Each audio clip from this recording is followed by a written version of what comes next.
Arestado ang mga tauhan ng LTO na nagnanakaw ng plaka. Pinupuslit nila ang plaka mismo sa planta ng LTO at binibenta ng 5,000 hanggang 10,000 kada plaka. Kaya posibleng ginagamit ito sa mga masasamang gawain at krimen. Panoorin natin ang press conference ng LTO at DILG.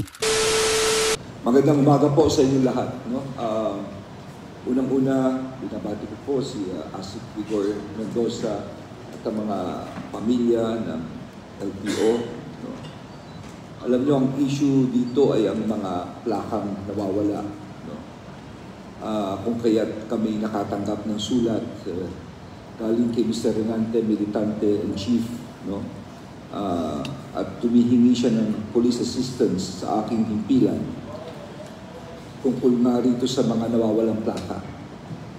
Ito'y lunis lamang, kung kaya't nagbuo ang aking internal security group, special projects. Matatandaan ninyo, ito yung nakahuli ng mga posers nung nakaraang buwan sa mga cybercrime, no?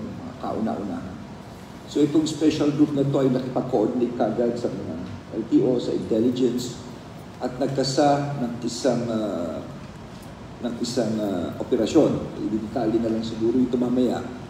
At what is important ay may nahuling mga tao dito. At ito ay tungkol sa mga plaka mismo sa loob ng planta na pinupuslit. Sa totoo lang, malaking bagay ang sa amin ang sinabi kaganito ni Asik Vigor at ng LTO. Dahil of course, Asik Vigor ay bago pa lamang sa posisyon dito. Dahil kung matatandaan ninyo ngayon, may issue sa mga plaka ng sasakyan. Hindi ba?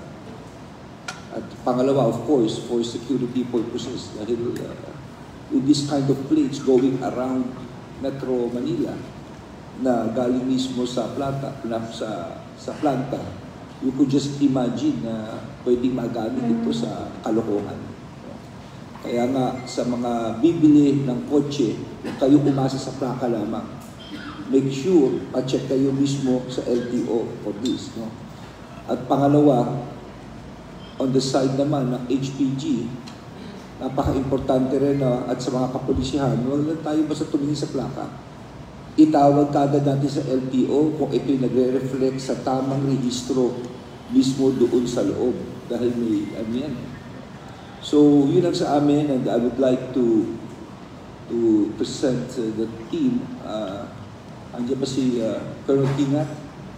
Colonel Kingat, alika rito. He is the head of the special. Alika rito, Colonel Kingat. Nung dinala sa amin nung Lunes, agad kumilos ang team ito. Can you please identify yung kasama mo, Colonel Kingat?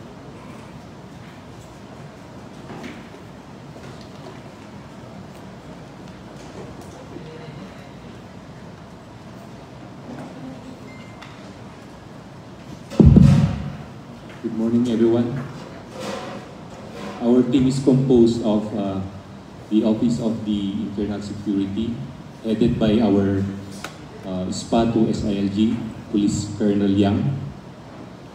Then our Intelligence Officer, Police Major Takyal. Then mga operators namin, Police Captain Bernardo. Our legal team, Police Captain Tan, and our operators, Police Captain Abilin and Police Captain Manalo. Pero at this point, I just gave you the generic, no? Yung pinaka-general po ano pong nangyari sa issue na ito. If there's anything more na concern ang publiko, under the Office of the Secretary, I have this group. At ito yung group nga, ako pala sabi ko sa cybercrime. No? Tumawag lang po kayo sa aming himpilan. In any case, I would like to turn over the microphone to Asik Vigor and of course the head of the intelligence of the LTO to go into the details of this operation. Maraming salamat. Thank you, Secretary. Preliminary, before I turn it over to our head of the investigation, the Intelligence Division, ito po ay isang operations na since last year medyo nagmamasdan na po natin. No? as part of our cleanup process ng ahensya ng LTO. And ito nga, with the help of the DILG, nagawa po natin to. This is a big thing. I understand this is the first time na na-crackdown natin yung sindikato dyan sa planta. Marami ng chismis, agam-agam yan. But this is the first time with the help of DILG that we were able to apprehend.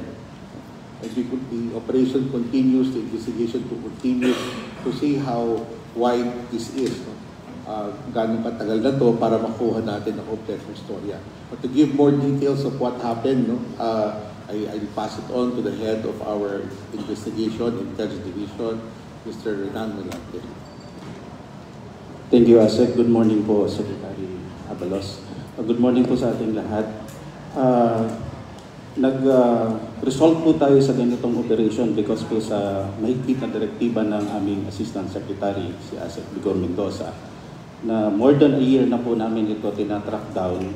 But those previous months, medyo nahihirapan po kami dahil walang nagsasurface na ebidensya at mag-pinpoint sa mga tao na to. And then later part na lang po nitong December, meron na pong nag-report sa amin na may mga suspicious activity na nangyayari po dyan sa planta. And therefore, we legitimately informed the Assistant Secretary about what is happening. And then binigyan niya kami ng direktiba na pagtingin yung intelligence packet namin or intelligence case pick up. At ito pong first week ng January, meron na pong lumutang na mag-testify na from plant din po na empleyado, and then meron na rin pong mga CCTVs na nagpipinpoint dito sa mga tao na to. And therefore po, sa direktiba ng aming Assistant Secretary, Asek Vigor Mendoza, gumawa po tayo ng letter to the PNP, the DILG itself, para sa coordination po ng operation. And while po kami ay kahapon, yesterday po, nagkakandak po ng briefing, meron na pong nangyayari na allegedly may magpupuslit nga daw po ng plaka. And nandito naman po kahapon na yung mga operating team ng special project ni DILG. So nagkasa po kaagad ng operasyon kahapon.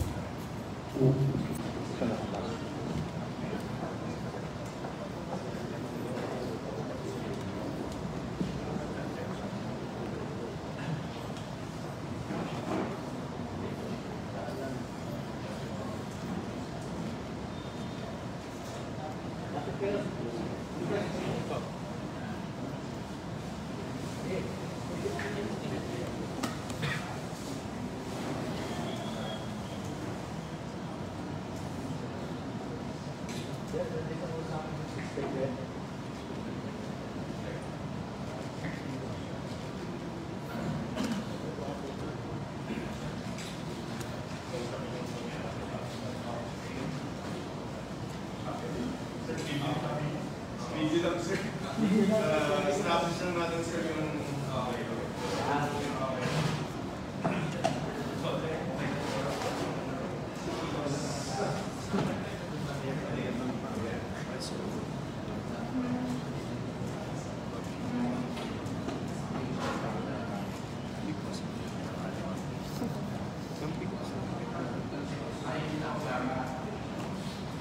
may plaka bang nila? Yan, eh.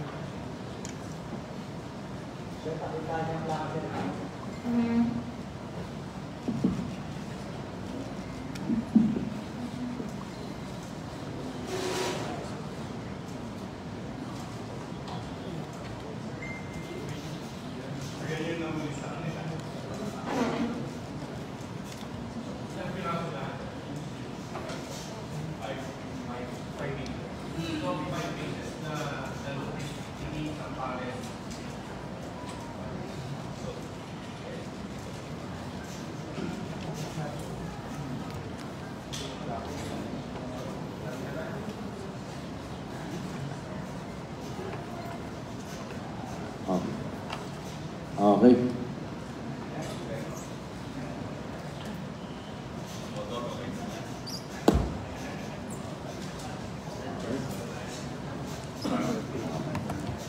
Questions from the floor? Ayan po. Okay. Secretary Abalos, sir, good morning. At saka kay ASEC Miguel Mendoza.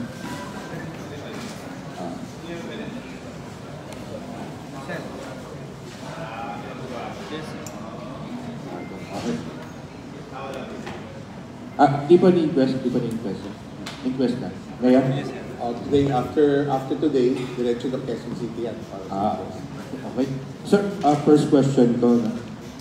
Nabanggit kanina, matagal nang naririnig itong naririnig nyo na may nagdanakaw at sinasabi ni Secretary ay ni ASEC Mendoza mismo na matagal na nangyayari ito. Bakit ngayon lang po nahuli yung mga nasa likod nitong nagnanakaw ng plaka nito at sa initial na impormasyon ninyo batay dun sa lawak ng sindikato, gaano karami ang involved? Kailan ba yung involved dito na limang nahuli sa action na nagnanakaw ng plaka o meron pa tayong mga tinitignan na mga involved na mga empleyado pa ng LTO? Thank you, sir. Sir, sa unang question po ninyo kung bakit ngayon lang po. Kasi case build up po ang ginagawa po natin. Nang sa ganun po, meron po tayong malakas na ebidensya na maipapataw sa kanila kung ano man po yung magiging kaso nila. Ebidensya po yung hinahanap natin ng testimony ng mga tao. Sa pangalawang question po ninyo, kung meron pa pong mga pasabwat ito, siguro po we will leave that to the investigation of the PNP. Sa pangatlo naman po, sa administrative aspect po, may instruction na po sa amin si ASEC Mendoza na kung sino man po ang kasabwat nito na naandito sa loob mismo ng LTO, ng compound, kung paano nila ito ginagawa, tuloy-tuloy po ito. At makakaasa po kayo na sa leadership ni ASEC Mendoza, makukuha pa po natin kung meron pa po, kung meron man ng mga kasabwat nito na nandito pa sa loob. Ito ho bang mga nahuli ay mga regular, plantilya na empleyado o mga job order na po at gano'n nakatagal din nagtatrabaho sila sa LTO? Ito po ay mga job orders, yung employment status po nila. At yung at large po natin ngayon ay mahigit 5 taon na po. From 2018, mayroong pumasok ng 2019, mayroong pumasok po ng 2020 po. Next question, Joseph. Sir po siguro kay Sir. Sir, pakikwento lang po nung parang modus operandi ng grupo.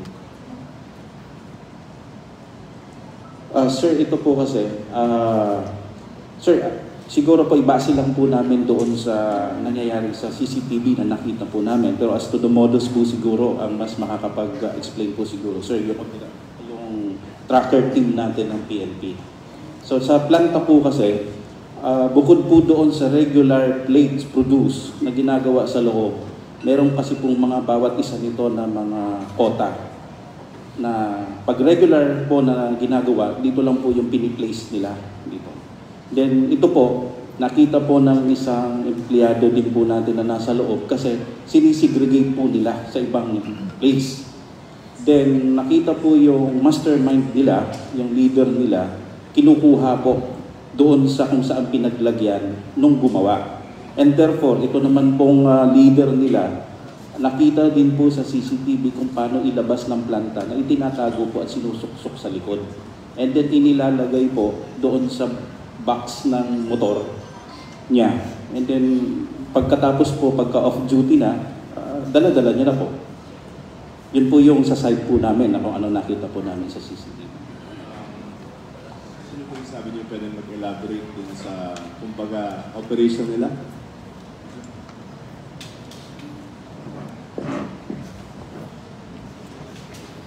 Can we ask for your name also? Yung speaker na lang namin, sir, sa team ang magsasalita.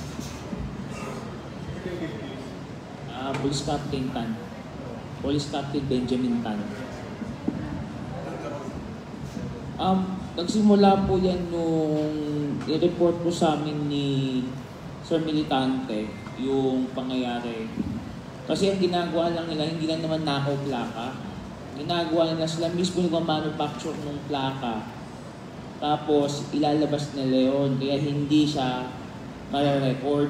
Yun ang nagiging problem. Problema, sa mata ng mga law enforcement sa labas, sa mata nila original yun. So it will take a while bago malaman kung tama o mali. So pwede siya magamit sa mga crimes. Especially those dun sa mga killings. Secondly, of course, may consumer sila. Nagagamit nila dun sa tawag ko yung doble plaka. Pati yung labas kasa scheme. Kumbaga, mas madali na nila ngayon napapalitan yung record o yung identity ng car. So it will be harder for the law enforcement na habulin. And we all know, pag nagtagal yan, makakaalis talaga yan. Bago mo pa sila mahabol, wala na. Tapos, going back po dun sa report po sa amin, after pinakita ng mga CCTV, ginagawa nila, after nila i-manufacture, ilalagay nila sa supot o minsan wala sa supot, ipunin nila, dahan-dahan ilalabas. Minsan hawak, minsan nasa likod ng damit. Depende dun sa empleyadong katabi nila kung siya ba ay nagsusumbong o nagbubulag-bulagan. So, naka-receive kami ng letter from them na tulungan po sila Monday lang. Tapos nagbigay po ng instruction si Sir Yang na malapit lang naman kami para hindi mahalata. Dito lang kami sa Krame. So, nangyari si Sir Militante naman, sinabihan niya lahat ng mga guards na alam niya mapagkakatiwalaan na abangan kasi nakuha niya, actually identified na sila. So what took place yesterday, na-tsempo na nakita ng guard na nagkukuha na ulit. So tumawag siya kagad kay Chief Militante para puntahan na. And on the way, tumawag siya sa amin para mag-assist na in case na talagang ituloy. Kasi yung plaka, hindi mo pwede ilabas yun sa planta without proper documents and consent from the LTO. At the moment na nilabas mo yun, in my view as a lawyer, you're already committing a theft or qualified theft in their case. So sakto paglabas, na-tsempo ni Chief, nandun na kami sa likod. So nung nakita niya, hawak nga talaga, walang proper document, in-arrest niya na, tapos pumasok na po kami. Tapos, and everything goes hanggang sa ngayon, ipapaya na ng case po. Sir, kanila, ibig sabihin, parang made to order yung plaque. Kasi pag nagpiprint kayo, nakatag yan, di ba? Doon sa owner, nasa system niya yan.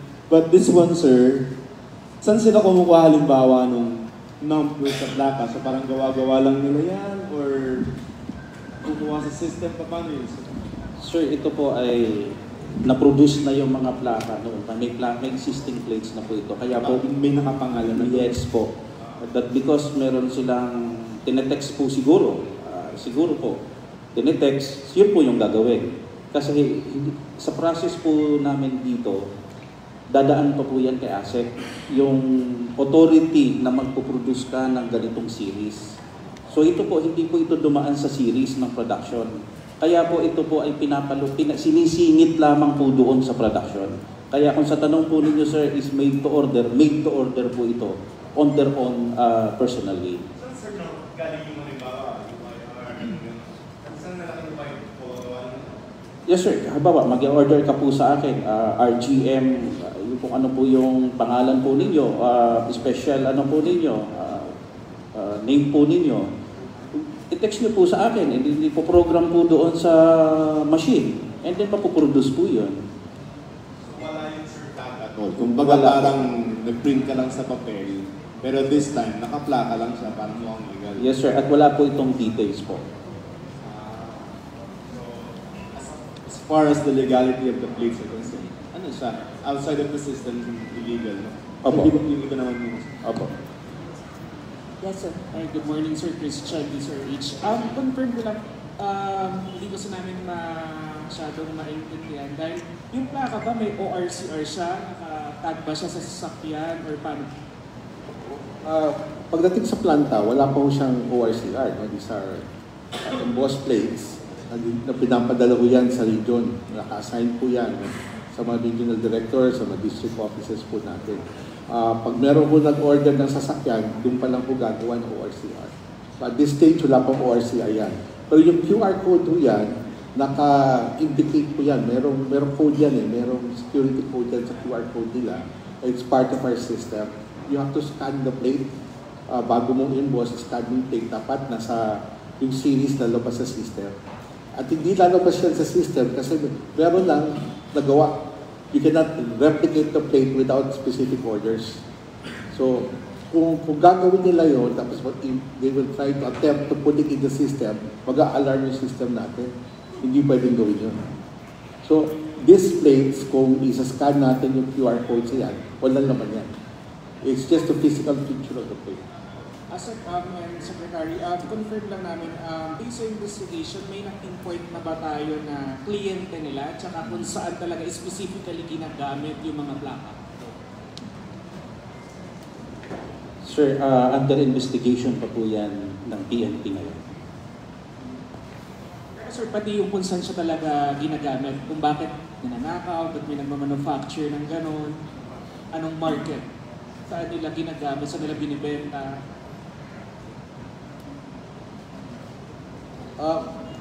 May lumalabas po kasi dito sa ating unregistered motor vehicle drive, no? Kasi check natin kung delinquente o hindi, no? Nakikita natin na may mga plaka na hindi nasa system po natin.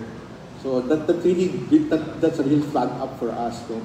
And then late last year, kaya nagsimula to, we were called to a meeting sa Malacanang kasi merong mga truck na lumalabas daw sa mga various port areas na may plaka ng LTO. So this prompted really us to investigate the problem. Not only here in Central, meron pa tayong ongoing investigation in our regional offices. So yan po yan. Kaya kung saan ginagamit sa ordinary vehicle, sa pagbenta. No? Kaya importante kung meron kayong bibili ng sasakyan, i-check nyo muna sa LTO yung tunay na may-ari ng sasakyan at kung yung plaka ay pwede o hindi. Malalaman naman ang LTO yan. As a class na lang po from my end, meron ba tayong datos kung ilan na yung nailabas ng sindikato mula nung nagsimula sa unang apel? Sir, sa nahuli po namin from January 6 ay January 10 is nasa 38 pieces pa lamang po ito. Pero po, ang direktiba sa amin ng aming Assistant Secretary is to conduct an audit from 2018 kung kailan pumasok po itong leader nila, 2018 up to this present po. Okay, thank you sir. Next question, ABS-CBN. Hi sir, good morning. Johnson from ABS-CBN. Asik, pakilinaw lang po. Kasi parang sa teleradyo interview sa inyo kanina, ang nabanggit po ninyo ay 4, pero yung hinarap kanina 3 lang. Ilan po ba talaga? Yung pang-apat at large, ongoing ang ating pursuit. Opo. Anong participation ng 3 tsaka ng at large doon sa modus? Lumalabas na yung at large, yun yung pinaka-mastermind nila sa loob ng plan. Yun po yung regular employee? Job order nila. Sino po dun sa 4 yung regular employee? Lahat. Lahat job order. Opo. Tapos magkano ang nagiging bentahan ng plaka paglabas, pag posted from the planta? Sir, based po doon sa investigation with the PNP, nag-range po ito at the maximum of 10. 5 to 10. Depende po sa plates na pinapa-order, na in-order sa kanila. Opo. Asat yung bang halimbawa pinagbentahan nung fake na plakang niyan, meron ba siyang liability? Opo. Siyempre, qualified na po yan. Pag you purchase a stolen product, no? Nasa batas naman doon yan. You're liable for purchasing a stolen product. So ano ikakaso po dun sa 3 and dun sa at large? Dito po qualified theft. Ito dito nakakamali. No? Sa 3 to, dun sa mga false imitation. No? Tapos yung sa bumili, ibang kaso naman yun. Opo. Last na lang as sa ngayon po ba, kumusta inventaryo ng plaka? Meron ba tayong kakulangan and sapat ba ang supply ng plaka natin? As far as our current usage is concerned, sapat tayo sa plaka Naso-supply din natin lahat yan.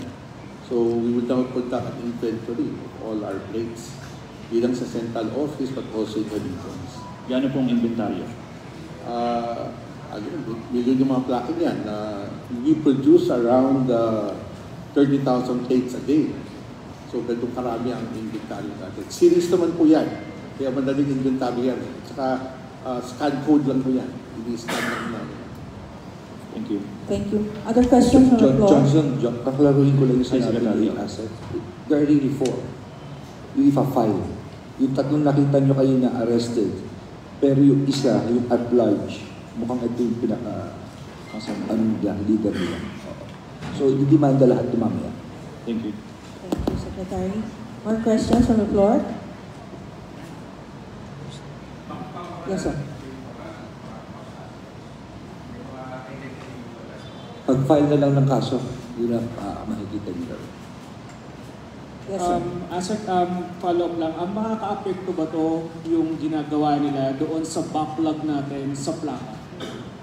Hindi po, tuloy-tuloy naman po ang ating production. Pero we will be stricter now as far as our internal securities are concerned. We will consult with the PNP kung ano dapat na security measures that we will have to employ para hindi na maulit itong bagay nito.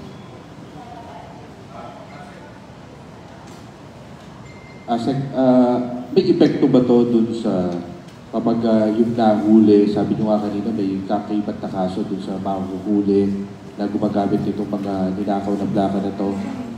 Right now meron tayong no travel, no registration policy. Kapag ba na-tsempuhan sa ganon, patong-patong na kaso yung kaharapin ng isang. Opo, ang ating dito, tuloy-tuloy no registration, no policy. No? Magandang green traction for us. No? At saka nag-check talaga natin kung yung plaka tama ba o peke ba. So, naayos naman natin yun. Tuloy-tuloy lang po yan. It will not affect the policy altogether. Next question, Joseph.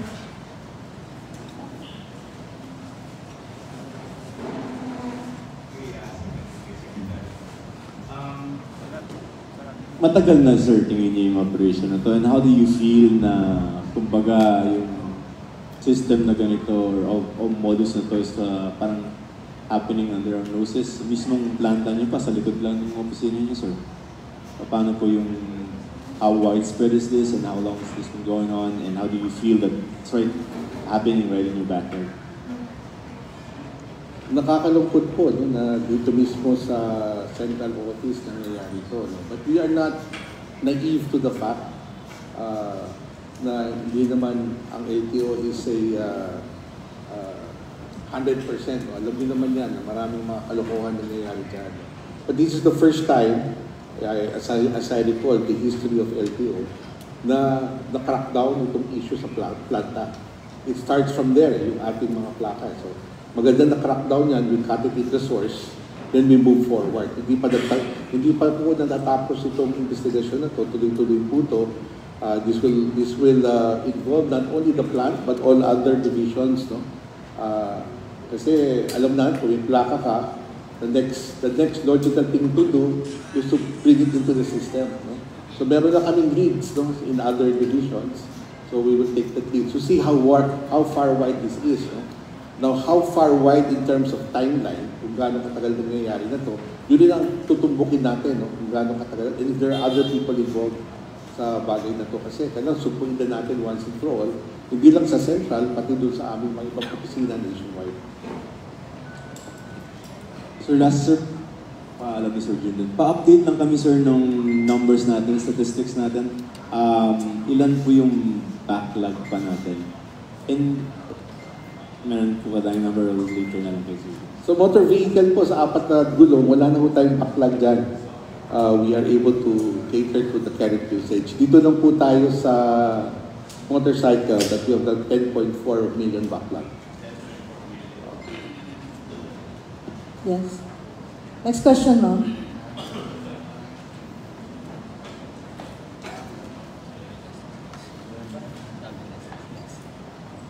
ASEC, ano na pong mangyayari ngayon doon sa mga empleyado sa planta? Magkakaroon ba ng sibakan? Kasama ba yun sa investigation natin? If the evidence warrant, sigurado po yan. Preventive suspension immediately po yan. Yun ang mangyayari dyan. Ayoko lang paunahan yung ating investigasyon, ma-preempt, no? But yes, definitely, kung we find people guilty, regardless of their position, talagang kailangan natin gawin. Thank you. Next question, ABS. As a follow-up lang, yung at large po, paano siyang hindi nakasama sa inaresto? Nakatunog ba siya o paano? Basta he's been absent eh. Siguro nakakaramdam. I don't know. I'm not, hindi ko masyadong, basta he's been absent. So, hinahanapin natin siya bakit siya absent. So, may AWOL issue na siya. Pero alam po ninyo ang whereabouts nung at large? Hello sir. Alam po namin sir at saka meron na rin po kaming background investigation sa kanya together with the special group ng DILG. Lalaki siya? Yes po. Thank you. Other questions, please? Yes, sir.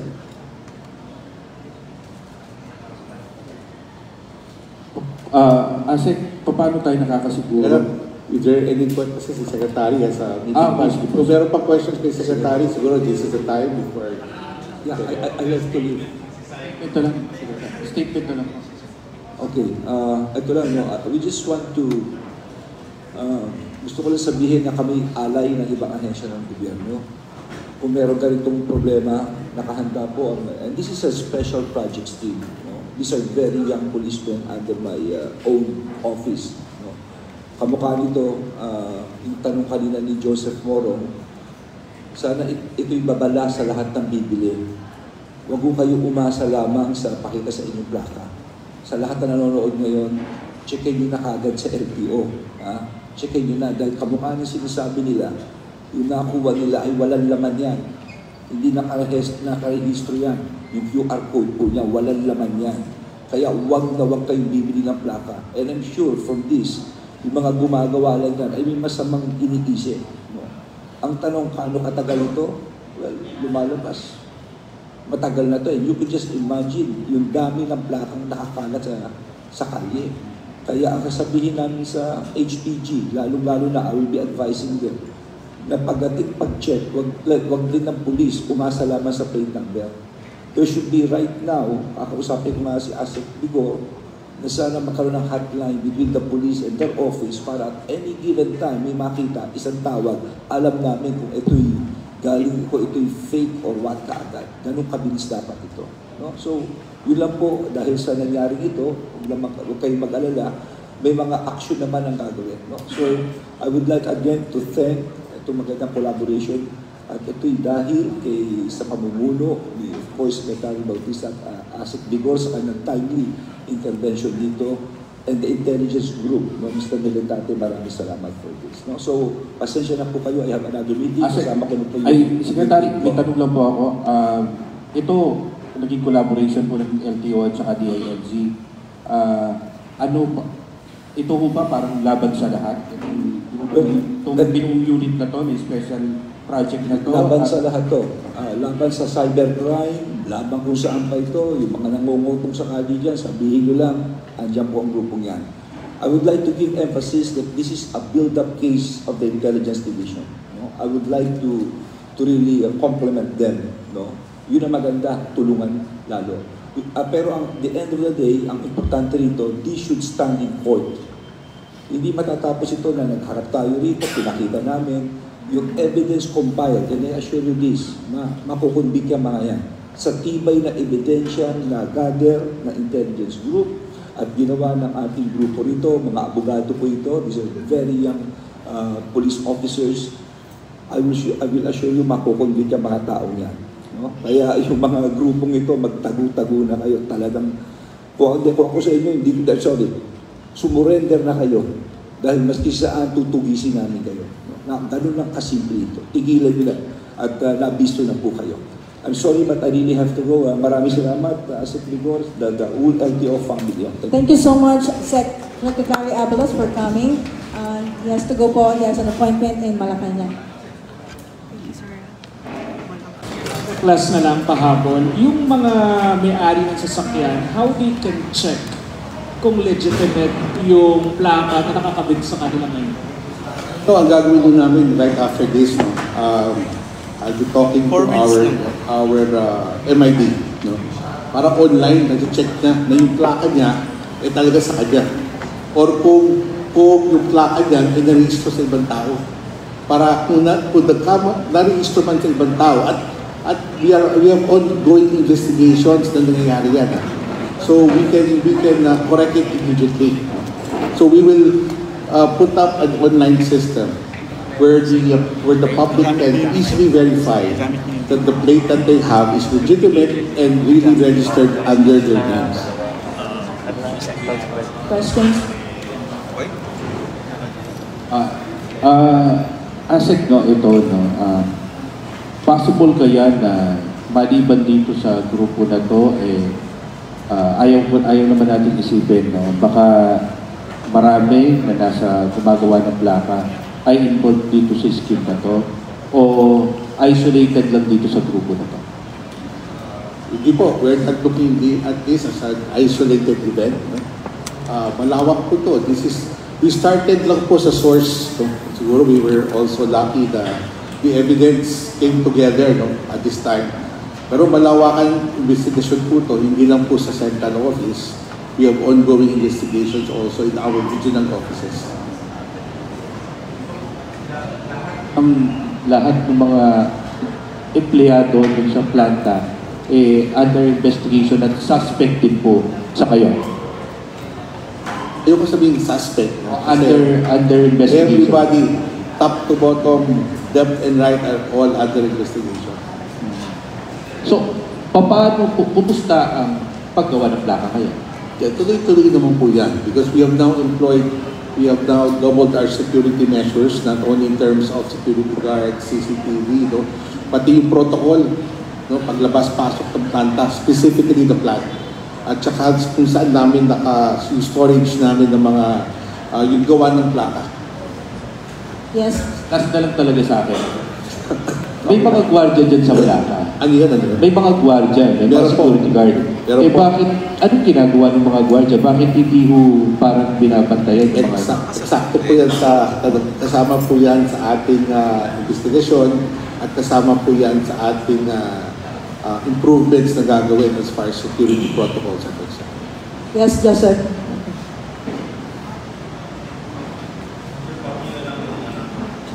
Papino ng sequence nung case build-up niyo.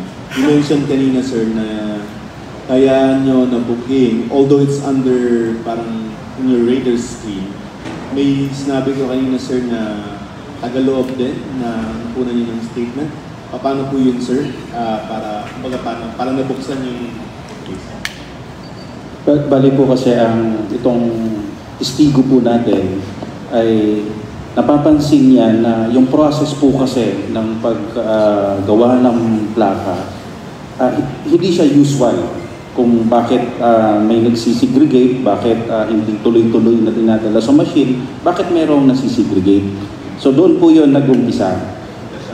Yes po, yun po yung tagaloob, yung ginawa po namin doon, yun po yung ginamit namin na magmanman doon sa loob para po dito makuha natin itong, ma-establish po natin yung degree ng mga participation po nitong mga tao na ito. Okay. Last question. Last question please before.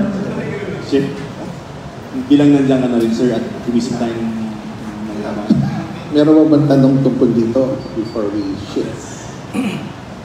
Question, last question please. Follow up. Yes, ma'am.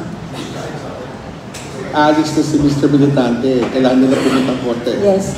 So wala na? Meron pa? Last question po. Hi sir, tanong ko lang, is there a way para ma-recover pa yung mga plates na napakalat na po sa... To recover? Ang ano po kasi ma'am is, may existing po kasi yan ma'am na may-ari talaga. So yan po ay masasabi po natin sa ngayon i-presume na para siyang duplicate plate. Duplicate plate po siya. Kasi meron po na magmamayari po. And kailan po to exactly nag-start?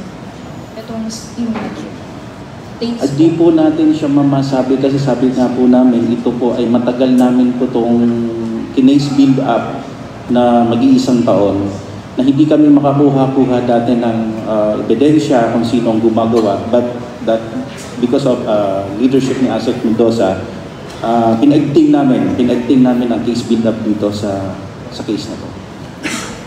Thank you. Thank you very much. This concludes our press conference. Yes, last na lang po.